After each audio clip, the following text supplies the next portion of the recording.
Congratulations, Dragon Master. Chào mừng các bạn đến với kênh The Dragon City Chronicle, điểm đến lý tưởng cho những trận chiến đỉnh cao. Những event bùng nổ với hàng trăm mảnh rồng quý hiếm và những review hài hước về rồng. Mỗi video sẽ có mỗi event tham gia khác nhau để nhận ốc thưởng. Hãy đọc phần mô tả video để biết thêm chi tiết về chương trình này. Ốc thưởng sẽ có thể xuất hiện bất cứ lúc nào trong video, nên đừng bỏ lỡ một giây nào nhé. Nếu bạn yêu thích The Dragon City và muốn nhận thêm mẹo chơi, phần thưởng ốc rồng quý hiếm và những đặc quyền duy nhất, hãy nhấn nút đăng ký và bật chuông thông báo để được xem các video sớm nhất nhé. And with this, peace has made its way into Dragon City again. Cùng mình khám phá thế giới The Dragon City thôi nào. Gekko.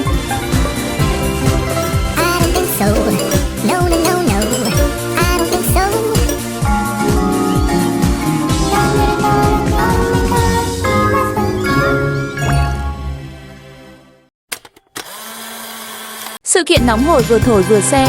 Và bây giờ, xin trân trọng công bố danh sách trúng giải của ý bên tặng ốc rồng kỳ 1. Liệu tên bạn có nằm trong hàng ngũ những người may mắn nhận được giải thưởng này không nhỉ? Hãy xem ngay để biết nhé.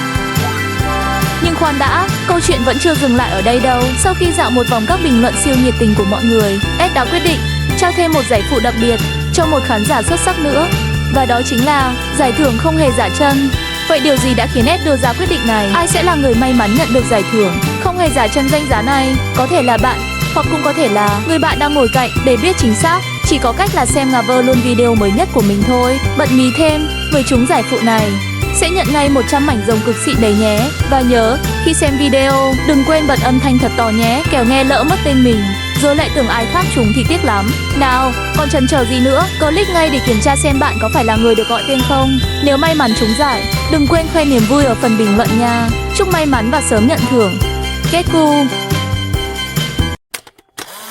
Chào mừng các bạn đến với thế giới The Dragon City Chronicle. Trước khi vào càn quét dinner mùa mới, thì hãy cùng mình chiêm ngưỡng thế giới trong mơ của tất cả các loài rồng, với muôn vàn quần đảo xinh đẹp như đảo tình yêu với trái tim mơ mộng sáng lấp lánh, đảo vườn hoa với dòng suối trong trèo chảy ngàn năm, đảo dung nham đến hang ổ của những con vampire độc ác, đảo trái tim băng giá, cạnh bên là đảo tà ác với ánh mắt sắt lạnh đỏ như máu. Như các bạn thấy đấy, đảo được tôi trang trí bằng đá quý xung quanh, rồi điểm xuyết thêm Habitat Legend giúp hòn đảo trông mộc mạc hơn, rất phù hợp với tính giản dị của tôi. Đảo được thiết kế với nhiều hình dạng tùy thuộc vào tâm trạng của tôi khi thi công. Ví dụ hôm nào video có nhiều người like và bình luận, hay được xem video mới của bà Tân Vlog, tôi sẽ xây đảo theo phong cách giống như hòn đảo tình yêu với trái tim mơ mộng sáng lấp lánh này. À quên mất, các đạo hữu chờ một xíu để coi sau 6 giờ thì cày được bao nhiêu phút, chứ ta đang vã phút lắm rồi các bác ơi. Đán rồng thì cứ ăn như hạn đội. Wow, lên hẳn 180 triệu các bác ạ. 180 trừ đi 169, tức là được hẳn 11 triệu phút chỉ trong một lần thu hoạch. Quá đã luôn. Vậy mà tôi cứ sợ tụi rồng lời đẻ. Giờ thì yên tâm rồi, để tôi dắt các bạn đi tu đảo tiếp nha. Hi hi. Nếu các bạn để ý kỹ, giữa trái tim lấp lánh kia là hai chú rồng VIP Hizuri Hashi Bắc Giano đi lâu đang tỏ tí tê. Phải rồi, ai chưa thấy khúc đó thì tua lại. Tụi nó đang hẹn hò trong sự lãng mạn của những viên pha lê và hoa lá. Bọn chúng thực sự biết cách chọn địa điểm để thể hiện tình cảm ngay giữa trung tâm của đảo tình yêu. Nhưng đừng nghĩ tôi chỉ biết xây những thứ lãng mạn nhé. Những ngày u ám hơn, khi tôi cần thêm chút mạnh mẽ, tôi sẽ dựng lên những hòn đảo huyền bí như đảo núi lửa, nơi dung nham sôi sục và rồng vampire chuẩn bị chiến đấu. Đây là nơi mà đá quý chuyển sang tông màu tối, các habitat rồng mạnh mẽ hơn, và mỗi khi đứng trên đó, bạn sẽ cảm nhận được uy lực của nó, chẳng khác gì đứng trước ngọn núi lửa sắp phun trào. Tới đây thì tôi mỏi chân rồi, lần sau sẽ dắt các bạn đi tu tiếp nha. Nhưng gương mặt ác ma kia kìa, có ai thấy không à? Nếu có thì cho tôi biết cảm nhận với nhé. Đây là một trong những công trình tâm đắc nhất của tôi. Có lẽ vì năng lượng cung bọ cạp trong tôi quá mạnh, nên những thứ như tâm linh, tà thuật, bí ẩn và một chút ma quái luôn khiến tôi phấn khích hơn bao giờ hết. Vậy là sau khi đi dạo quanh mấy hòn đảo để giãn gân giãn cốt, tôi bắt đầu cảm thấy đói bụng, nên đã quyết định sẽ đi đến tiệm tạp hóa nhà ông Dusi đầu ngõ để mua vài bịch bánh tráng xì ke cho qua cơn ghiền. Ai dè đậu xanh rau má, lại gặp ngay bọn cướp đường. Không còn cách nào khác, tôi đành gọi cho 500 anh em tìm bất tử đến trợ chiến, vì bọn chúng trông có vẻ hung hăng. Trong lúc chờ, tôi đã câu giờ bằng cách rủ chúng ăn thử gói không mực của nhà ông Dusi. Đáng ngạc nhiên là điều này tỏ ra khá hiệu quả, vì chúng ăn như điên, thậm chí hưng phấn đến mức vừa ăn vừa lắc lư theo nhạc Blackpink. Khi bọn cướp đã đánh chén no nê, thì đội hình team bất tử của tôi cũng đã có mặt đông đủ. Đến đây là hết chuyện đùa rồi. Bây giờ thì chúng ta sẽ bung skin và bắt đầu đánh Quesi. Điểm nhấn đội tôi là con Heroic Zedin, con rồng mà tôi gọi là sát thần, một chiến binh rồng mà tôi rất đỗi tự hào. Thật không quá khi nói rằng nó chính là át chủ bài của cả đội. Nó được tôi đầu tư tận răng với full cốt kiếm, điều mà không phải ai cũng làm được. Với sức mạnh mạnh vượt trội với lượng đen tăng lên 180%. Lúc này nó có thể chém chết mọi đối thủ một cách nhanh gọn nhất. Sau khi team bất tử tề tự đông đủ và sát thần đã quét sạch mọi đối thủ, tôi quyết định tạm nghỉ và ghé thăm con rồng MQ đến. Đứa em đang trong quá trình bế quan tỏa cảng. Hiện em nó đang lên 5 sao và sắp ra tù sau bao ngày tu luyện. Nói đơn giản là tôi đang chờ ngày em nó xuống núi để debut. Với khả năng vượt trội, rồng M thì nâng cấp gian nan hơn rồng L. Vậy nên quá trình này đòi hỏi nhiều thời gian và kiên nhẫn. Lý do tôi cố gắng để em nó lên 5 sao là để lụng được cái skin màu cam chính cực chất, giúp tăng 20% sức tấn công. Cả nhà cùng chờ đợi giây phút đó nhé. Bởi khi ấy, MQ bé bỏng sẽ mạnh mẽ và lên đời hoàn toàn. Tạm xa em MQ, tôi không quên nhiệm vụ chính là vào league để làm nhiệm vụ cơ lan. Và tất nhiên, không thể thiếu át chủ bài của đội. Khi giữ Zedim với full tốc kiếm quen thuộc, với lượng sát thương tăng lên tận 180%, sát thần lại tiếp tục ra trận và chém gọn từng đối thủ như đang đi dạo trong công viên. Đúng là nhanh như chớp, gọn như một cú vung kiếm. Chẳng có đối thủ nào kịp nhìn thấy gì ngoài ánh kiếm lóe lên. Bọn cướp đường không biết là bọn chúng đang phải đối mặt với một cô máy chém hàng Việt Nam chất lượng cao ASO 9001. Chỉ cần vung kiếm một cái là mọi đối thủ sẽ ngã gục trong chớp mắt, không có cơ hội phản kháng. Cái tên của nó đã nói lên tất cả. Một khi sát thần đã ra trận, chẳng có gì ngoài chiến thắng đang chờ chúng ta. Nói không ngoa thì The Zedim chính là hiện thân của sự hủy diệt, một vị thần chiến tranh không ai có thể địch nổi. Bạn hãy tưởng tượng mỗi khi sát thần lao vào trận đấu, không khí như ngừng lại trong một khoảnh khắc rồi bùng nổ với những cú chém đầy uy lực. Bởi chỉ cần một cú ra đòn từ thanh kiếm sắc bén kia là mọi thứ đã kết thúc. Do đó, cứ mỗi lần sát thần xuất chiêu là tôi chỉ việc ngồi nhìn và thưởng thức các tuyệt chiêu bá đạo của nó. Đối thủ sẽ bị hạ gục trong một nốt nhạc. Ai cần phải đấu trí khi đã có rồng chiến chém bay tất cả chỉ trong vài giây, phải không nào? Nhẹ nhàng như một bữa ăn xế. Ngay lúc này, team bất tử bắt đầu màn càn quét chiến trường Inner. Đội hình hôm nay thì khỏi phải nói là cực chất, với huyện Si Bắc dẫn đầu cùng hai chiêu thức sát thủ cực kỳ đỉnh cao, xôn phản đòn và lây gân dồn sát thương. Mà nói thật, vậy chiêu này không khác gì tuyệt chiêu thượng thừa, là Quý Hoa Bảo Điển với tịch tà kiếm phổ trong phim Ngạnh Hồ Sung. Ai đu phim kiếm hiệp Kim Dung thì đều biết, vừa nhanh vừa chuẩn. Địch thủ chưa kịp hiểu chuyện gì xảy ra thì đã Ôi y lên xe cấp cứu. Bạn đoán đúng rồi, tôi sẽ tặng bạn 100 mảnh rồng. Ôi trời, cảm ơn bạn. Thật không bỏ công tôi đu Adan Kim Dung và đỡ Dragon City cờ dặn đi công hơn chục năm. Hu hu, ngay lúc này tôi sẽ huy động bạn bè và gấu 37 độ đăng ký kênh của bạn. Cảm ơn lòng tốt của bạn. Không có chi, nhà tôi cũng không có gì ngoài mảnh rồng mà. Bạn vui thì tôi cũng sẽ vui theo. Ha ha, lúc này theo sau anh cả huyện Si Bắc là con Blade Zedim, đảm bảo cho team bằng cách hồi sinh hoặc hồi máu. Như thể tôi cài thêm bảo hiểm trọn gói. Khi trận đấu căng thẳng, Blade Zedim sẽ nhẹ nhàng ra tay, lật ngược tình thế vào phút chót. Và cuối cùng, không thể không nhắc đến Heroic Arcan với hai tấm khiên mạnh mẽ che chắn mọi sát thương. Đúng là bất khả xâm phạm. Đội hình như này thì địch có muốn làm gì cũng chỉ gãi ngửa thôi. Bây giờ thì không nói nhiều nữa, Hector Gekku và cùng nhau tung hoành trên chiến trường.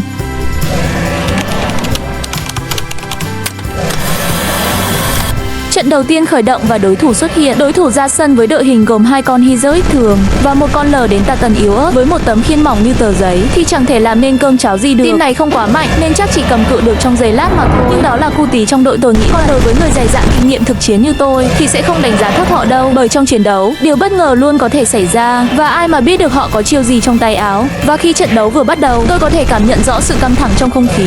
Nhưng tôi nghĩ có lẽ chỉ là ảo giác. Có thể vì tôi vẫn còn đang xây kè bánh tráng xì ke và món khô mực thần thánh nhà ông Dusi. Phải thừa nhận rằng với lực lượng của mình, chúng tôi tự tin bước vào trận chiến. Sát thần của chúng tôi như thường lệ tung ra những cú chém sắc bén, uy lực của nó là không gì có thể cản phá. Còn đội bên kia chỉ còn biết đứng hình, không kịp phản ứng gì, hệt như chiếc tivi đã bị cháy máy. Tôi thấy cú ra đòn đầu tiên hệt như một tia sét xé toạc bầu trời khiến mọi thứ tan biến. Thật là ngầu quá đi Sắp ơi. Đối thủ đã cố gắng trụ lại nhưng sức mạnh của đội hình này vẫn hơi quá tải cho họ. Dù vậy, phải nói rằng tinh thần chiến đấu của họ rất đáng khen. Một trận đấu ngắn gọn nhưng đầy tính tôn trọng. Đúng là không có chỗ cho sự xem thường trên chiến trường. Đúng nghĩa là trận đấu dạo đầu nhưng lại đầy phấn khích.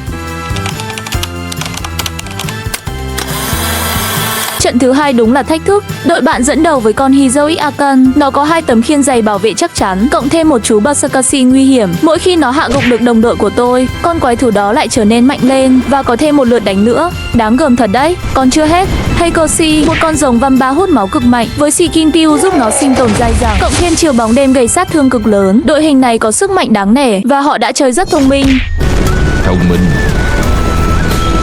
thật là thông minh. Người thông minh tới mức độ này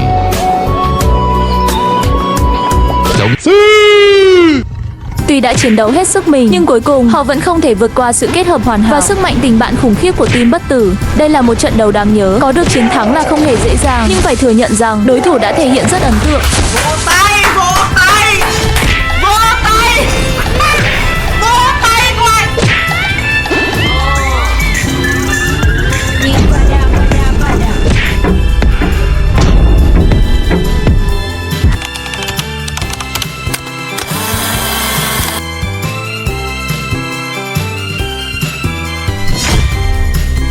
3 diễn ra nhẹ nhàng hơn nhiều khi đối thủ chỉ có 2 con Heroic thường, với sức mạnh cũng khá thường, không có bất kỳ kỹ năng nào đặc biệt. Cộng thêm một con Legion cũng hết sức nhẹ nhàng như cân đường hộp sữa. Cú ra đòn của chúng tôi thì nhanh và gọn, đối thủ không có chút cơ hội nào để phản kháng. Trận này như một buổi tập dượt nhẹ nhàng trước những trận lớn hơn. Chúng tôi chốt đơn nhanh chóng, giải quyết gọn gàng và ngay lập tức sẵn sàng cho trận kế tiếp. Tất cả đều là anh em, hòa đồng. Tiếp tục nào, Keku. À, xin nữa thì quên, các bạn cứ tự nhiên thưởng thức những màn ra đòn ác liệt của các chiến binh rồng siêu đẳng của team Bất Tử nhé. Nói nãy giờ nên tôi khô miệng quá. Tôi xin phép 500 anh em, cho tôi vắng mặt trong giây lát. Tôi cần tranh thủ ghé tiệm nhà ông Ducy để mua chai xi tinh dâu và nạp thêm tí khô mực để còn có sức cho những trận đấu ở vòng sau. Đừng ai đoán bậy là tôi kiếm cớ để chuồn đi vệ sinh đó. Nhớ đừng chuyển kênh nha, tôi sẽ quay trở lại trong giây lát.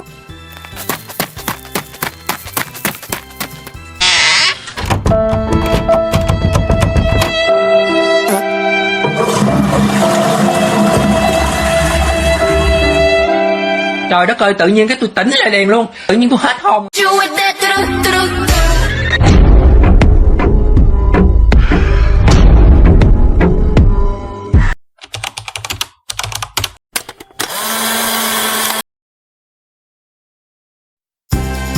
Trận 4 này đúng là mang lại cảm giác hồi hộp, như thể tôi đang trở về tuổi thơ, lật từng trang truyện tranh vua trò chơi Yu-Gi-Oh. Đối thủ lần này có con rồng Focusy Cammer và cảm giác nó giống như lá bài phù thủy áo đen với cái nón ma thuật huyền bí. Kỹ năng Black thần thánh của nó chẳng khác gì chiêu nón ma thuật hay lá bài phù thủy thời gian. Tính may rủi cực cao, nhưng nếu trúng thì có thể lật kèo ngay tức khắc. Mỗi lần nó ra đòn, tôi chỉ biết nín thở chờ kết quả, hệt như hồi bé coi thành Yugi rút lá bài quyết định vậy. Nói đến đây, tôi cảm thấy dạo gần đây, hình như tôi đã già đi nhiều, và dường như càng về già thì con người ta càng trở nên dễ hoài niệm về những ký ức tuổi thơ. Nhớ về nó thì tôi cũng đã có một tuổi thơ dữ dội, đó là những đêm đi coi các anh chị trong đoàn lô tố hát, rồi chờ đợi họ hát lên và công bố con số may mắn. Vừa đấu rồng mà giai điệu bài nhạc, con số gì ra, con số gì đây, cứ vang lên trong đầu, cứ vang lên trong đầu. Và bây giờ, chương trình tặng ốp rồng cho khán giả may mắn xin được phép bắt đầu. Số đầu tiên là số gì đây, con mấy gì đây, mai gì đây, con số gì ra, mai gì đây, đang luôn kiếm đích của 50 chứ. Vâng, ai bình luận sớm nhất số 59 kèm 3 hạt si tắc đang hiển thị trên màn hình. Kèm cảm nhận về trận đấu số 4 thì sẽ nhận ngay 100 ốp rồng hoặc L bất kỳ. Còn giờ thì tiếp tục trận chiến nào. Chưa dừng lại ở đó, team bạn còn có Blessed Redeem, một chú rồng chuyên hồi sinh đồng đội ngay cả khi bản thân đã ra đi. Như một quân bài đầy bất ngờ khác, mỗi chiêu thức tung ra đều khiến tôi cảm thấy căng thẳng, nhưng cũng làm tăng thêm cảm giác phấn khích khi gặp đối thủ khó sơ như này. Dù đối thủ có sức mạnh đáng nể và sở hữu những chiêu thức bí ẩn như trong manga, nhưng có vẻ hôm nay họ không gặp may. Team bất tử của tôi vẫn giữ vững phong độ và chiến thắng. Giống như khi Yugi lật ngược tình thế với lá bài phù thủy áo đen, nhưng lần này may mắn không đứng về phía họ. Ha ha.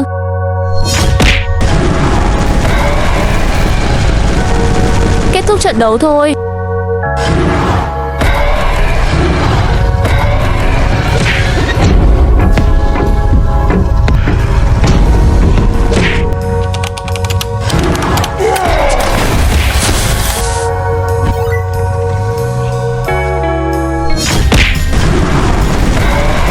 Trận năm này lại khiến tôi nhớ ngay tới trận 3. Có vẻ như xoài của team cướp đường vẫn còn chưa chín, hơi non và xanh, nên tôi đã liên hệ ngay ông Ducy để đặt luôn một hũ mắm ruốc siêu to, khổng lồ, cho tiết kiệm thời gian.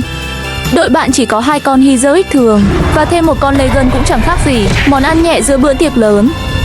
Với đội hình như thế, team bất tử của tôi không gặp phải thách thức gì đáng kể, chỉ vài chiêu cơ bản là đã chốt đơn nhanh chóng, đối thủ không kịp phản ứng. Trận này kết thúc quá nhanh, giờ thì ngồi chơi sơi nước để mấy em rồng dọn dẹp chiến trường, chuẩn bị cho trận kế tiếp. À, mà quan trọng hơn, sau trận này tôi đã phun dương. Hãy cùng chờ xem, lần này vận may sẽ mang đến điều gì đặc biệt cho chúng ta nha. Tôi cũng háo hức quá đi thôi. Hey hey. Xin chúc mừng người chiến thắng giải thưởng. Không hề giả chân mà tôi đã đề cập ở đoạn đầu video. Liên hệ ngay với admin đẹp trai của bạn để nhận ngay 100 mảnh rồng luôn cho nóng. Nhớ liên hệ trong vòng 12 giờ. Nhớ liên hệ trong vòng 12 giờ kể từ khi công bố kết quả giải thưởng này nhé.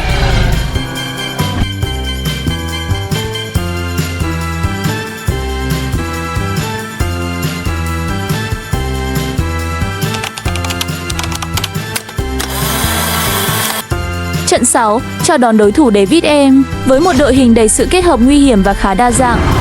Một con Vamba hút máu, một con Kama hên xui và một con Tatan bóng tối. Nghe qua thì có vẻ team này rất đáng gờm với những chiêu trò bí ẩn, nhưng cuối cùng thì họ cũng không tránh khỏi số phận lên dĩa cả thôi. Ha ha. Vẫn chưa đạ tay. Vậy thì làm thêm 6 trận nữa xem sao. Biết đâu trong lúc tung hoành ngang dọc giữa dòng đời tấp nập, ta lại tình cờ gặp vấp phải cọc 500. Nói chớ. Đen thôi, đỏ thì quên đi. Ha ha. Giờ thì tôi chỉ ước là sẽ gặp được một đồng hương Việt Nam để còn có thêm cơ hội giao lưu, cọ sát và trao dồi tình nghĩa đồng bào sớm tối chén. À lộn. Khoan, dừng khoảng chừng là 2 giây. Lộn cái bàn. Ok.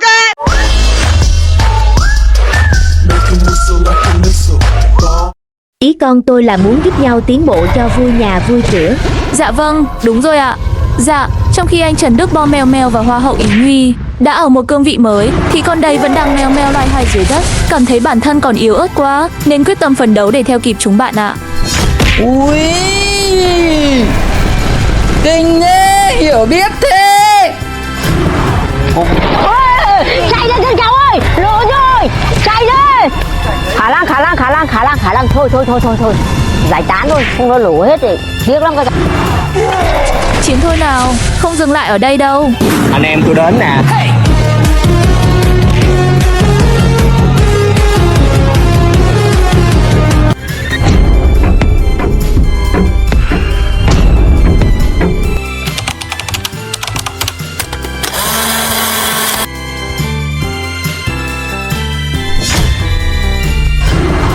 Trận bày diễn ra mà đối thủ có vẻ không quá máu lửa. Đội hình của họ chỉ có một con Vamba và 2 con Legion cực kỳ nhẹ ký. Thật nhìn thì biết là không phải hệ cao, to, đen thôi. Theo đánh giá sơ bộ thì không có gì nổi bật. Dù cũng muốn giao lưu sâu hơn, nhưng vì để tranh thủ thời gian edit video cho các bác xem và còn tự cày view cho kênh của mình, nên tôi phải tìm cách kết thúc trận đấu thật sớm mới được. Lời nói đi đôi với hành động, thế là tôi nhẹ nhàng tiễn bạn lên đường, nói lời tạm biệt một cách nhanh gọn. Xin lỗi bạn do đầu ra gâu, lần này không có đường lùi rồi. Núi xanh nằm chắn ngang vòng thành ngoài ở phía bắc, Nước trắng lượn quanh khu thành trong ở phía đông. nơi đây một khi đã chia tay nhau Thì như cỏ bồng lẻ loi trôi xa muôn dặm. ý nghĩ của khách đi buồn như áng mây nổi. Với tay tiến, thôi từ nay bạn lên đường. Tiếng ngựa xa bầy kêu rền rĩ nghe càng thêm xót xa. Xin chúc mừng, hai bạn đã được ghép đôi thành công. Hãy cùng nhau tham gia chương trình Đảo Thiên Đường. Còn tôi thì tiếp tục cày răng đây. Ha ha.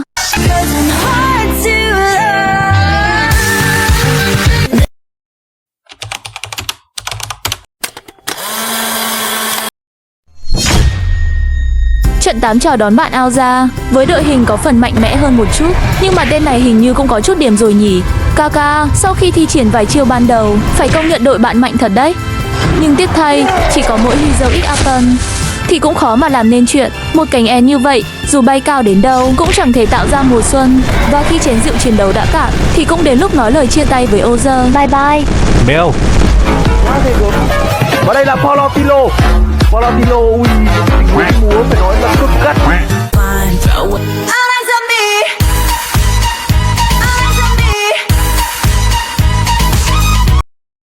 Quá tuyệt vời. Tôi nói là em không cần phải làm gì cả. Quá tuyệt vời rồi. Giữ nguyên như thế. Như thế là quá chuẩn rồi.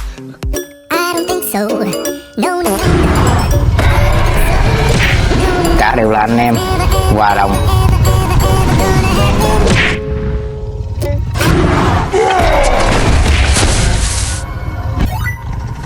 Trời ơi, bay ơi, bay.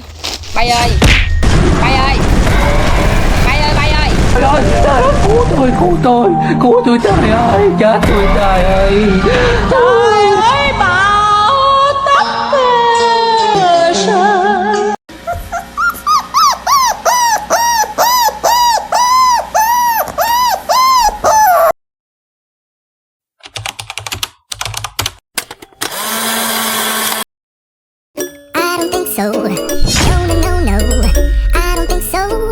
Trận 9 bắt đầu với một đối thủ khá thú vị, bạn PT Men. Phải nói rằng, con rồng Zedim của PT đúng là một quái thú thực sự với khả năng hồi sinh đồng đội cực kỳ đáng sợ. Mỗi lần mình tưởng đội bạn đã bị hạ gục thì TT lại nhẹ nhàng hồi sinh cả đội hình như chưa có gì xảy ra. Chơi như vậy thì ai chơi lại bạn. Mà phải công nhận kỹ năng hồi sinh của Zedin đúng là khét tiếng, danh xứng với thực, hoàn toàn đúng như lời giang hồ đồn. Nhưng xin lỗi nhẹ một cái, các bạn hãy nhắc lại tên của đội chúng mình đi nào.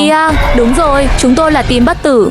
Do vậy, dù có tài ba đến đâu thì cuối cùng vẫn phải bị ngòm củ tỏi trước team bất tử. Xin lỗi bạn TT men, mình có để sẵn hộp cơm sườn cho bạn rồi đấy. Ăn nhanh cho nóng. Mà yêu. Và không hẹn gặp lại. Bạn đang sở hữu cho mình một con rồng khủng khiếp quá thể đấy. Các bạn cũng nên cẩn thận khi gặp con rồng này nhé. Ghê vãi cả trường. Vậy là xong trận 9. Ăn tí khô gà lá chanh rồi chiến tiếp mới được.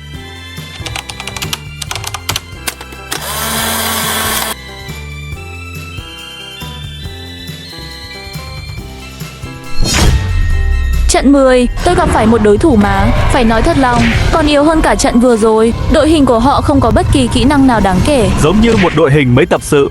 Ý tôi là vậy đấy. Mặc dù tôi luôn tôn trọng đối thủ, nhưng trận này đúng là không có chút tình thế nào bị rơi vào cảnh ngàn cân treo sợi lông nách cả. Thật đấy. Tôi năm nay hơn 70 tuổi mà tôi chưa gặp cái trường hợp nào mà như thế này cả. Thật mà bờ rồ. Thôi nhưng thật, thuốc đắng thì dã tật, sự thật thì thường hay mất lòng. Không tin thì bạn cứ quan sát diễn biến trận đấu là biết. Còn ai sợ thì đi về.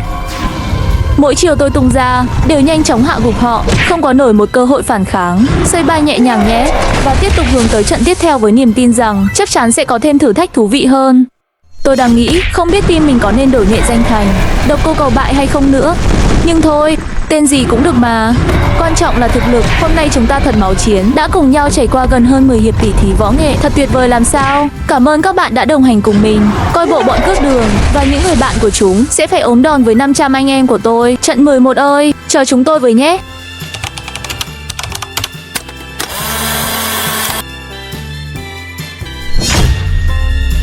Trận 11, gặp đối thủ phe nông. Ông, là ông đấy, nói trích thì đau thôi rồi nhé. Đội hình của phe nông gồm một con Vamba hút máu chính hiệu, chuyên đi hãm hại dân lành không chút thương tiếc. Đi kèm với nó là hai con Hizoi cùng mạnh. Đúng kiểu hung thần đấu trường. Mỗi lần thấy Vamba tung chiêu, mình chỉ cảm thấy lo lắng cho sức khỏe của đội mình. Nhưng vì coi Spiderman là idol và luyện video The Dragon City Czanicum quá 180 phút mỗi ngày, nên tôi đã trở thành một người có ý thức tốt hơn vì cộng đồng. Nhiệm vụ của tôi là trừ gian diệt ác, thay trời hành đạo, để thế giới The Dragon City của chúng tôi trở nên yên bình hơn. Vậy nên, với tinh thần yêu màu tím, ghét sự bất công và gian ác, team bất tử của tôi quyết không để cho họ có cơ hội sát phạt dân lành vô tội nữa.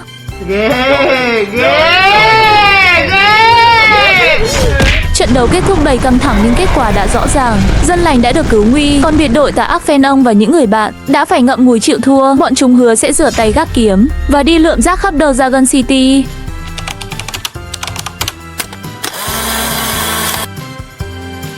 Đây rồi, trận chiến cuối cùng của ngày hôm nay.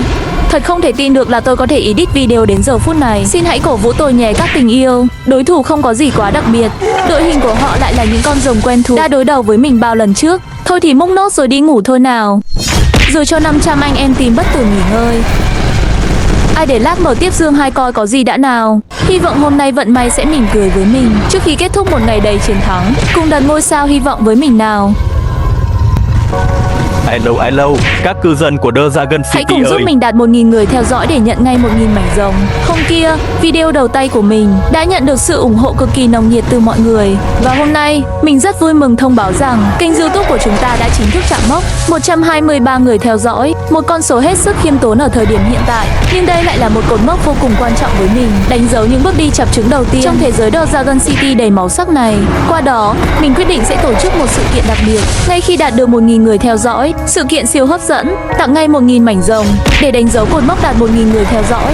Khi đạt mốc 1.000 người theo dõi, mình sẽ đăng video thông báo về sự kiện. Hãy theo dõi ngay hôm nay và chờ đón sự kiện tặng quà cực kỳ hấp dẫn này nhé. Và mình cũng muốn gửi lời cảm ơn chân thành đến tất cả các bạn đã, đang và sẽ tiếp tục đồng hành cùng mình trong thời gian sắp tới. Cùng nhau, chúng ta sẽ xây dựng một cộng đồng mạnh mẽ và đầy niềm vui. Yêu thương thật nhiều.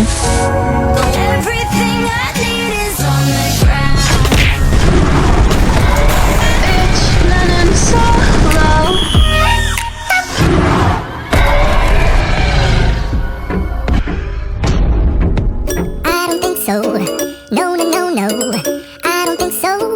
No, no, no, no, it's never, ever, ever, ever, ever, ever.